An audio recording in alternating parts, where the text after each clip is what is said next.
in writing your previous book, did you anticipate the radical shift that we would see on transgender issues?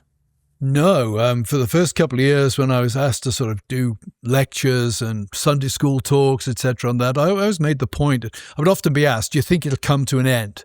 And my answer was always, yeah, I think it'll collapse under its own weight in the end, but not in my lifetime, in my granddaughter's lifetime.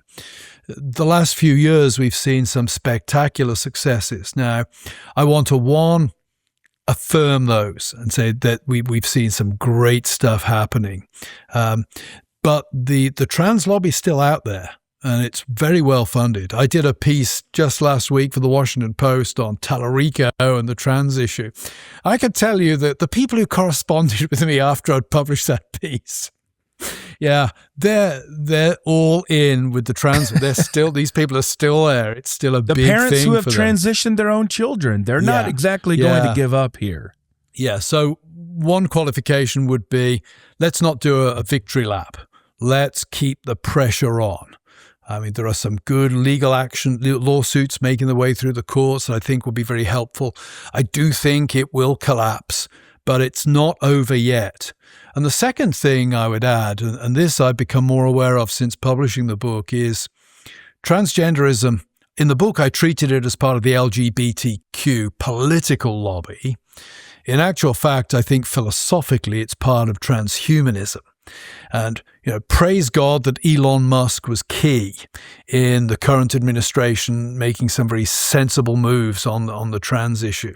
But make no mistake, Elon Musk is part of the larger problem. He's not part of the solution because he's a transhumanist. He's one of those tech guys who would love to see human beings transcended. So I think Christians need to be grateful, but also be discerning in how they think about this. And let's not take the foot off the gas yet. Let's be very vigilant on this one. But to go back to your question, no, I did not anticipate the great stuff we've seen. And it's always struck me as rather ironic that women's sports proved the Achilles heel. In some ways, that was the thing I was least, I'm a hard-bitten male sports guy. It was the thing that least worried me. But I rejoice that was the thing that grabbed the imagination and I think made the world safer for children and particularly for women in the last few years. I explain it often using Jonathan Haidt's Moral Foundations theory and the concept of fairness. In homosexuality, the entire argument made was that this is fair. Yeah. And fairness, it cuts both ways. Yeah. Against transgender, as much as it does in the same way as it does with homosexuality. Fairness is letting people do what they want. Doesn't work in sports.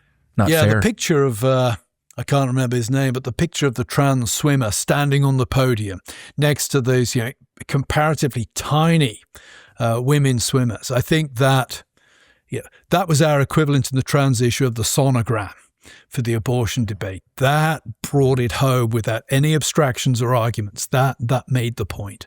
Yeah, Leah Thomas. Leah Thomas, yes.